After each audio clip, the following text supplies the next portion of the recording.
Hey, what's up, guys? Isaiah here. Last week, I introduced you guys to Sean Jany, to be exact. He is a really good friend of mine, but today I'm going to let you guys know, give you a little bit of an insider on his life and who he really is. And, that way you guys know he's legit and he is doing very well, and it all has to do with real estate. Stay tuned. We're outside of my building. My boy Sean just showed up in his Tesla. Yeah. Okay, Sean. This is my boy Sean right here. What's up? Remember him from the last video? He just came to pick me up in his Tesla. We're about to go take a look at some of his new videos. Let's make it happen. All right, so now we're in Sean's car. Check out this Tesla. Oh my gosh. I'm on the Duncan. This shit is fire. The whole glass roof. Like, what, bro? Sean, is this how you be living, bro? Is this what real estate be getting you? Yeah. Yo. You gotta enjoy the things you have. Facts. I like it. Yo, this is crazy. Take a look at this. So Sean, bro, tell me a little bit about yourself. Where are you from, bro? I am from Westbrook, Maine, which is about 40 minutes from here and about 5 minutes from Portland. Okay. I went through the Westbrook school systems.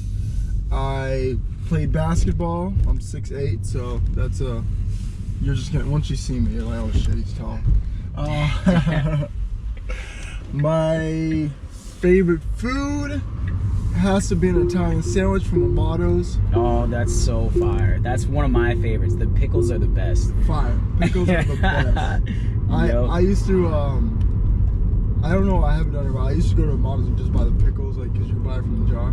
Yep. And just eat them at home. What else about me? I have 2 dogs, one named Roscoe, one named Toby. Assholes. And I own an apartment building, and I am an accountant. What? Is there anything else cool about me? I mean, what I really want to know too, and I'm sure that your audience wants to know, is really, Sean, like, what is your background like? What did you grow up as? Was your family wealthy? Were you more on the poverty side, or just barely getting by? Like, so my parents, I was born in South Sudan, so I'm an immigrant. I came to the United States at the age of 3. So I grew up kind of parents attempting to have the American dream of, providing for their kids. Yep. And as a kid, I didn't know I grew up poor. I think my parents and parents of immigrants tend to shield you from the fact that maybe your parents aren't making all the ends meet or are struggling to. Yep. And you kind of don't figure that out until you get older, until you kind of get into high school, where you kind of start to figure out money. Maybe you get your first job and your seatbelt. That's good. Oh yeah. But other than that, I was born in kind of a household where we were just, with my mom, where we were just trying to make ends meet every single day. Things got a little better over time as, we start to assimilate with the country. But I never grew up with having things. I never was able to just ask my parents for it right away and then get it.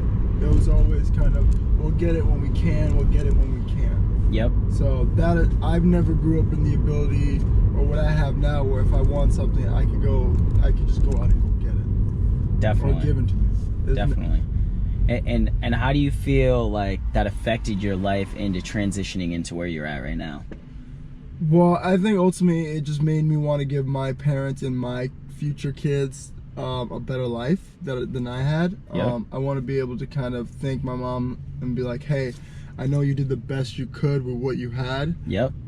Definitely. And this is how I want to show you that I'm grateful for everything you've done.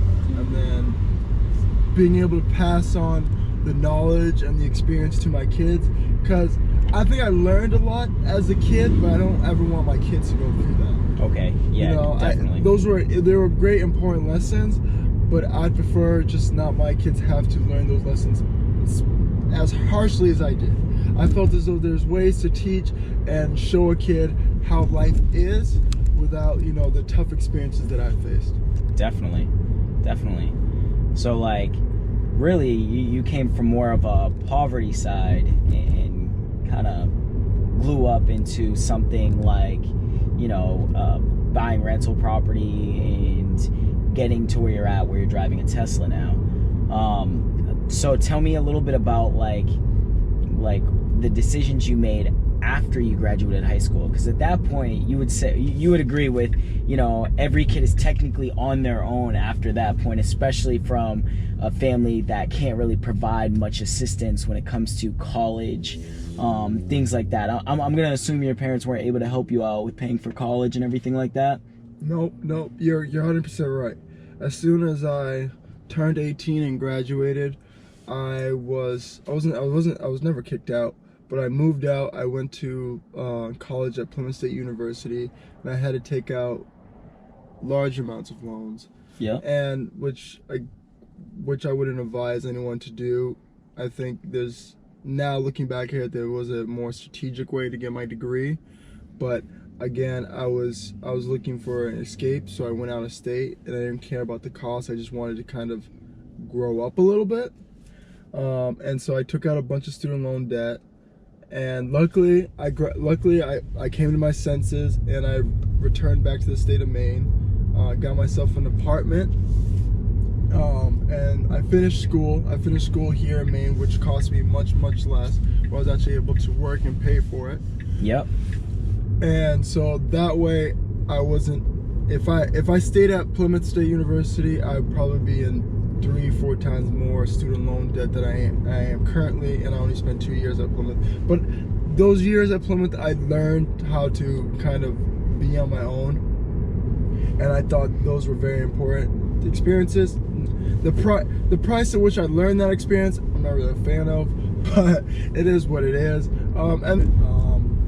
So that's actually pretty impressive. You were in college and you somehow still managed to save up enough money to be able to put a down payment on a building. Yep. How'd you pull that off? Wasn't stupid. No, I just I guess I'm one of those people, once I put my mind to I want this specific thing, like, I wouldn't say I'm the best saver in the world, but if I want something, then my saving skills become great. So basically, I had my mindset on I want a building, or I don't want to live in this rinky-dink apartment anymore, and I just decided that my paychecks aren't gonna go to booze and alcohol, and aren't gonna go to Friday nights or Saturday nights with the boys, and aren't gonna just disappear before I even kind of figure out how much money I made. And that was kind of a huge thing to learn, how to budget myself and how to be like, okay, I need to be able to have this much money during closing. I need to be able to do this. So how do I figure that out from this point to this point? How do I get that money? Oh, so I just cut back this, I cut back this, I do less of this. Oh, now I have the money. So I just had to make a few sacrifices. How old were you when you did all this, Sean? When you bought your first building, how old were you? 21. 21 years old. And he was able to save up that amount of money by sacrificing things that most of us aren't willing to sacrifice. I think, Sean, that's quite the accomplishment. And now you are how old, Sean? I am going to be 24 in 2 days. And now Sean will be 24 in 2 days. He now owns a Tesla. He owns his own house, and he owns his own rental property. Sean is, I would say, you are pretty financially stable for yourself, right? Let's say, yeah. I'm not worried about my income. I'm not worried about what's coming in each month, and I'm not worried about what's leaving each month at this point. The only thing I just got to make sure is that I keep... The only person I have to keep in control now is me. I have to make sure that I don't go back into 20-year-old Sean where you spent everything, or you decide to have a good time. Which I've grown out of those phases anyways, just to begin with. But I still just try to make sure I control my spending and make sure that I'm saving and definitely putting towards a future that I want to have. Yep. And that's, continue buying more rental properties, continue investing and stuff like that. All All right. Well, that being said, I think we need to take a sneak peek of where this all started. All right, well, we're almost there. All right, and we're back. So Sean, so this is where it all started. What is the name of the street, Sean? We are on Temple Street in the city of Auburn, and this is my first purchase. Wow. This is quite the building. Huh? This is quite the building, Sean. It's a big build, yeah, it's a big boy. She is an old, I want to say late 1900s, no, early 1900s, late 1800s home. Let's take a look at this. So Sean, when you purchased this building, you were just 21 years old. How many units is this building, Sean? This is a 3-unit.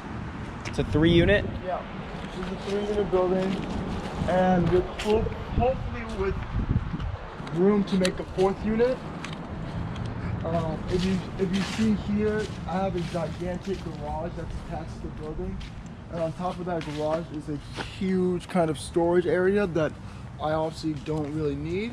Yep. And I would love to be able to turn that area into another, apartment building, kind of energy efficient unit.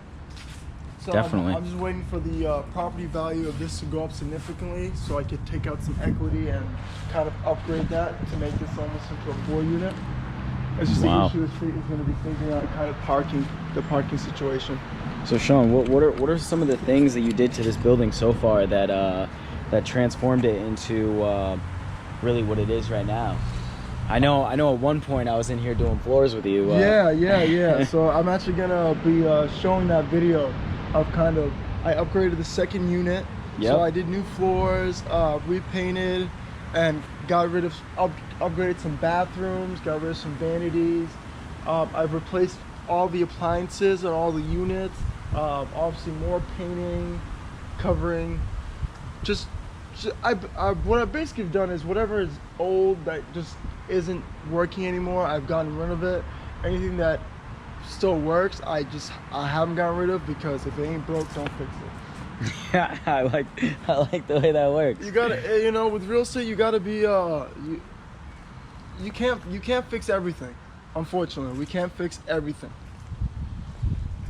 All right. Well, that being said, Sean, I mean, this is the first one. Do you believe in you possibly you were telling me on the way, we're almost here, and he told me he was going to purchase a couple other ones in the neighborhood.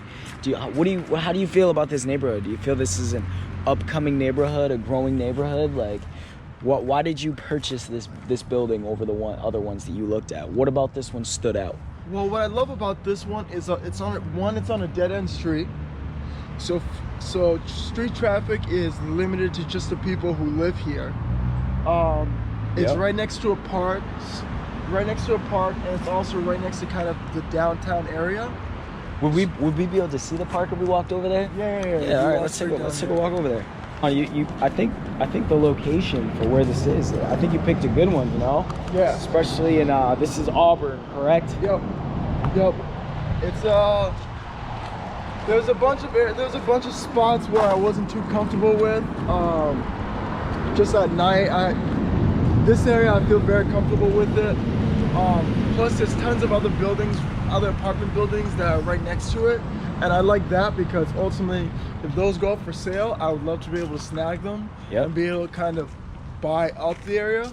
Hopefully, my goal is trying to own as many houses right next to my current building as possible, just so, 1, less management, and 2, you can kind of change the dynamics of how an area, a neighborhood is seen. Because if you decide to take care of everything, make sure everything is kept well, then the people you bring in are going to do the same thing. So I'm really looking forward to kind of what the future holds for this area and other areas that I decide to invest in. Definitely. I think it's time to check out your house, don't you? All right, let's go. All right, so right now we're outside of Sean's house. Sean, tell us a little bit about your house, bro. So this is a 3-bedroom, 2-bath, single-family house in a very, how would you say, suburban area. Very, very nice neighborhood. Yeah. almost about an acre of land, almost about an acre of land from obviously the front and then the back end. We have a gigantic pool, which don't get a pool. This is fucking maintenance. We're looking to do some updating. We've had this home for about to be a year now.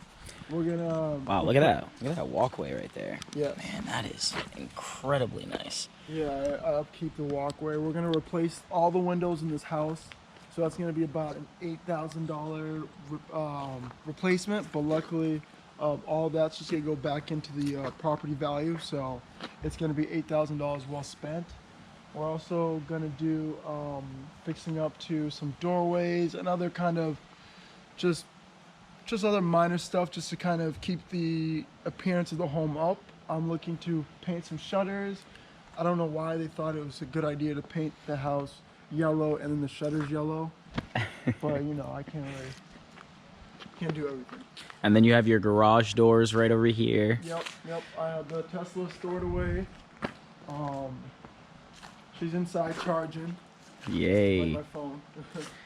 And then we have his backyard here. Which, I mean, man, this is a nice yard. Sean, how much did you end up paying for all of this? So actually, we got a steal. The house was actually, they were looking to sell it for $280, and we bought this for $240. $240. Yes. And what would you say roughly this appraised for right now? Around $320. That's so quite a bit of equity. And how long ago did you buy this? It'll be at 11 months ago. It would be a year.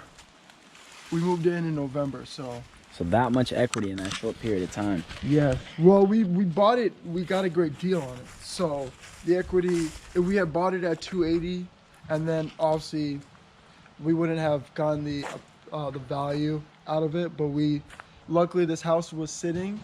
The homeowners wanted to sell because they're looking to get into their new house. So we're like, hey, we could do $240, and if you could find a seller that's, you know, desperate enough or motivated enough, then you could get good opportunities. But you gotta be willing to, one, ask and make the offer, and two, be prepared to, you know, walk away from the deal if it doesn't work out.